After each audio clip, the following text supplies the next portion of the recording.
મિત્રો, મારું નામ સોનુ છે અને હું એક સાદો અને સંઘર્ષશીલ 24 વર્ષનો યુવાન છોકરો છું, જે નાના ગામમાંથી મોટા સપનાઓ લઈને શહેર તરફ આવ્યો છું. અમારી પાસે ન તો કોઈ ભવ્ય ઘર હતું, ન પૈસા હતા. બસ પિતાજી એક નાની એવી દુકાન ચલાવતા હતા અને તેમાંથી જ આખું ઘર ચાલતું હતું. મારે બે નાની બહેનો હતી, પ્રીતિ અને નીતિ. પ્રીતિ મારી કરતા 2 વર્ષ નાની અને નીતિ 5 વર્ષ નાની. અમે બધા નાનું પણ પ્રેમાળ જીવન જીવતા. પરંતુ ઈશ્વરની ઈચ્છા ક્યારેક અચાનક બધું બદલી નાખે છે. એવું થયું જ્યારે પ્રીતિના લગ્ન પછી માત્ર 3 મહિના જ થયા અને પિતાજીની છાતીમાં તીવ્ર દુખાવાની સાથે અચાનક મૃત્યુ થઈ ગયું. તેમને ડોક્ટર સુધી લઈ જવાતા પહેલા જ તેમણે દમ તોડી દીધો અને અમારા ઘર ઉપર દુઃખનો પહાડ તૂટી પડ્યો. મારા માતાજી શોકમાં પથ્થર જેવા બની ગયા. તે સતત રડતી રહેતી અને મોંમાં એક જ વાક્ય હતું કે હવે નીતિનું શું? આ દીકરીઓનું જીવન હવે કોણ સંભાળશે? હું એ જ દિવસથી માનો એકલો સહારો બની ગયો. તો મેં નિર્ણય કર્યો કે હવે મારે વધુ જવાબદારીથી જીવવું પડશે. હું ગામમાં રોજ મજૂરી કરતો, ક્યારેક ખેતરમાં તો ક્યારેક ઈંટના ભઠ્ઠા પર. પણ એ પૈસાથી ઘર તો ક્યારેક યોગ્ય રીતે ચાલતું પણ નહોતું. એક દિવસ જોયો કે મારી મા પાડોશીની બાઈના ઘરમાં વાસણ ધોઈ રહી હતી. તો મારાથી સહન થયું નહીં. મેં કહ્યું, માં, તમે હવે બીજા ઘરના કામે નહીં જશો. તમારો દીકરો જીવે છે ત્યાં સુધી તમે એ કામ નહીં કરવા દે. તમે બીજાના ઘરના વાસણ ધોઈને કમાશો. પણ માની આંખો ભીની હતી અને કહ્યું, બેટા, તું તો કમાઈ તો રહ્યો જ છે, પણ નીતિની શાદી માટે પૈસા ક્યાંથી લાવશું? એ જ રાતે મેં નક્કી કરી લીધું કે હવે મારે શહેર જવું પડશે, જેથી વધારે કમાણી કરી શકાય. બીજે દિવસે મારે એક ગામે નિર્માણ સ્થળે મજૂરી માટે ગયો તો ત્યાં મારો જૂનો મિત્ર વિનોદ મળ્યો. હું ખૂબ જ તકલીફમાં હતો અને મેં મારી પરિસ્થિતિને ખુલ્લેઆમ જણાવી. ત્યારે વિનોદ બોલ્યો કે મારા મામા શહેરમાં રહે છે અને તેમને ઘરના કામ માટે મદદની જરૂર છે. રહેવું ખાવું મફત અને પગાર પણ સારો મળશે.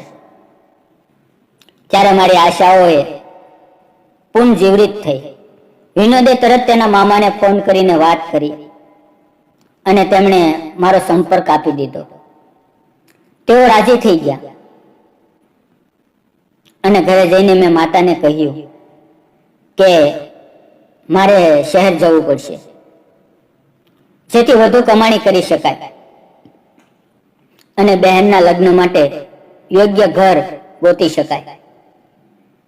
માં થોડી ગભરાઈ ગઈ, પરંતુ શાંત રહી અને મારા માથા ઉપર તિલક કર્યું અને કહ્યું, બેટા, પોતાનું ધ્યાન રાખજે. મારી બહેન નીતિની આંખોમાં પણ પાણીથી ભરાઈ ગઈ. હું બસ પકડીને શહેર નીકળી ગયો. શહેર પહોંચીને વિનોદે આપેલા સરનામે એક ઓટો લઈને બંગલા સુધી ગયો. આગળ એક મોટો ગેટ અને મજબૂત ઊંચી દિવાલો હતી. બીજું શહેરી જીવન મેં ક્યારેય જોયું નહોતું. બસ ડર સાથે ગભરાઈને બેલ વગાડી. થોડી વાર પછી દરવાજો ખુલ્યો અને સામે એક એવી મહિલા ઊભી હતી કે તેમને જોઈને હું એક ક્ષણ માટે ત્યાં મારી હાજરીને ભૂલી ગયો. લાંબા વાળ, કોમળ ચહેરો અને ઊંડા નેત્રોથી ભરેલો શ્યામ શણગાર અને સુંદર હાવભાવ. જેમ ફિલ્મોમાં હીરોની સામે હિરોઈન હોય એવું લાગ્યું. મારા હોશ ઉડી ગયા અને હું તો કંઈ બોલી પણ ન શક્યો. ત્યારે તેણે નરમ અવાજમાં પૂછ્યું, કોણ છો તમે? મેં જણાવ્યું, મારું નામ સોનુ છે અને હું વિનોદનો મિત્ર છું. તે બોલી, આવો, અંદર આવો. ઘરની ફરતો સુંદર મજાનો સુગંધિત બગીચો હતો. ત્યાં પાછળથી એક પુરુષ આવ્યો અને પૂછ્યું, કોણ છે સીમા? તેણે કહ્યું, વિનોદનો મિત્ર છે, નોકરી માટે આવ્યો છે. તે પુરુષ બોલ્યો, હું રાકેશ છું અને આ મારી પત્ની સીમા છે. મેં નમસ્તે કહ્યું અને મારી નવી જીવન યાત્રા શરૂ થઈ ગઈ. સીમા બહેને મને મારો ઓરડો બતાવ્યો અને કહ્યું કે આજે આરામ કર અને કાલથી કામ શરૂ કરજે. નવું શહેર, નવા લોકો, અજાણી રીતિઓ, મારે બધું શીખવાનું હતું. પણ સીમાબેન ખૂબ જ દયાળુ અને પ્રેમાળ હતા. તે હંમેશા મારો ઉત્સાહ વધારતા કે સોનું, તું કેટલું સરસ કામ કરે છે. પહેલો નોકરીદાર આવો નહોતો. ત્યાં હું બજારમાંથી સામાન લાવતો, ઘરના કામ કરતો અને એક દિવસ તેણે ક્યારેક ખંભા પર હાથ મૂકી તો હું થથરી ઉઠ્યો. એ સ્વર અને વ્યવહાર મારી અંદર કોઈ અજાણ્યા લાગણીઓ ઉગાડતું. મારું દિલ કદી આટલી ઝડપથી ધડકતું નહોતું. હું જાણતો હતો કે આ મારી માલકીન છે અને તે પણ મારા કરતા મોટી ઉંમરની છે. પણ મિત્રો, દિલની લાગણીઓને કાબુમાં રાખવી સરળ નથી હોતી. એ જ વખતે મેં જોયું કે ઘરના વાતાવરણમાં બદલાવ હતો. રાકેશભાઈ સાહેબ ખૂબ ગુસ્સાવા અને શંકાસ્પદ થઈ ગયા હતા. જ્યારે સીમાબેન ઘણીવાર શૂન્યમાં જોઈને રડતા હતા. એક દિવસ મેં રાકેશભાઈ સાહેબને ફોન પર ડોક્ટર સાથે વાત કરતા સાંભળ્યું કે પૈસા ભલે ખર્ચાઈ જાય પણ રાકેશ સાહેબને બચાવો. મને લાગ્યું કે કંઈક મોટું છુપાઈ રહ્યું છે. પછી એક દિવસ રાત્રે વીજળી સાથે વરસાદ પડી રહ્યો હતો.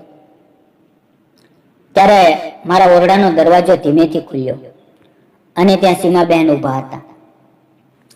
ભીના વાળ, સફેદ સાડી અને આંખોમાં આખી રાત રડેલો ચહેરો.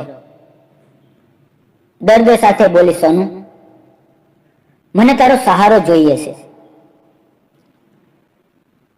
મને તારી પાસે એક બાળક જોઈએ છે. તેની વાત સાંભળીને હું ચોંકી ઉઠ્યો. પણ તેણે કહ્યું કે રાકેશ સાહેબના શરીરમાં એક એવો રોગ છે, તેઓ પિતા બની શકે નહીં અને હવે તો તેઓ મૃત્યુ શૈયા પર છે અને હું આ જીવનમાં એકલા અને ખાલીપણથી અકવાઈ ગઈ છું. મેં તેના પહેલા સંકેત ન સમજ્યા, પણ હવે બધું સ્પષ્ટ હતું. મારા મનની ઉથલપાથલ વચ્ચે નિર્ણય લેવાનો હતો. આખરે એ જ રાત હું તેની પાસમાં ગયો અને જે સંબંધ બંધાયો તે માત્ર એક શારીરિક નહીં પણ લાગણી ભર્યો સહારો બની ગયો. સમય આગળ વધ્યો. એક દિવસ રાકેશ સાહેબનું અવસાન થયું અને ઘરમાં શોક છવાઈ ગયો. પણ થોડા અઠવાડિયા બાદ મેં કહ્યું કે હવે આપણે લગ્ન કરવા જોઈએ, કારણ કે હવે આપણે માત્ર એકાંતનું નહીં, એક પરિવારમાં જીવન જીવવું છે. અમે મંદિરે જઈને લગ્ન કર્યા અને મારી મા પાસે ગામે જઈને તમામ વાત કરી. માની આંખોમાં આંસુ અને આશીર્વાદ બંને હતા. તે ખુશ થઈ કે એકલતા વેઠતી સ્ત્રીને મારા દીકરાએ સાચો સહારો આપ્યો. અમે શહેર પાછા આવ્યા અને હવે સીમાબહેન મારી પત્ની બની ગઈ. થોડા મહિનાઓ પછી સીમાના પેટમાં બાળકનું અસ્તિત્વ હોવાની ખબર. એવી ખબર મળતા ઘર આનંદથી ભરાઈ ગયું. મારી નાની બહેન નીતિની પણ અમે સારી જગ્યાએ લગ્ન કરાવ્યા. હવે ઘરમાં માતા, પત્ની અને હું એક નવો પરિવાર બની ગયો. એકલતાના દુઃખમાંથી સંઘર્ષ અને પ્રેમના જીવનમાં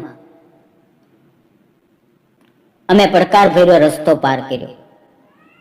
પણ હજી પણ હું ક્યારેક વિચારું છું, શું વિધવા સ્ત્રીને નવી જીવન શરૂઆત કરવાની ઇજાજત સમાજ આપે છે? શું મારા સીમા સાથે લગ્ન કરવા યોગ્ય હતા કે નહીં? શું લોકો હંમેશા અમારા સંબંધને શંકાની નજરથી જ જોઈશે કે ક્યારેક અમને માન પણ આપશે? મિત્રો, એવી કેટલી છોકરીઓ છે જેમને જીવનમાં સહારો મળવો જોઈએ. અને સમયસર સાથ મળવો જોઈએ. શું હું ખોટો છું? તમને શું લાગે છે? કોમેન્ટ બોક્સમાં કોમેન્ટ કરીને જરૂર જણાવો. ફરી મળશું આવતીકાલે એક નવા વિડીયો સાથે. ત્યાં સુધી આવજો.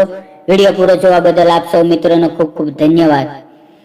વિડીયોમાં આવેલા નામ, પાત્ર અને ઘટના કાલ્પનિક હતા, પણ એક સરસ મજાનો સમાજને સંદેશ આપવાના હેતુથી આ વિડીયો બનાવવામાં આવેલો છે. ધન્યવાદ મિત્રો.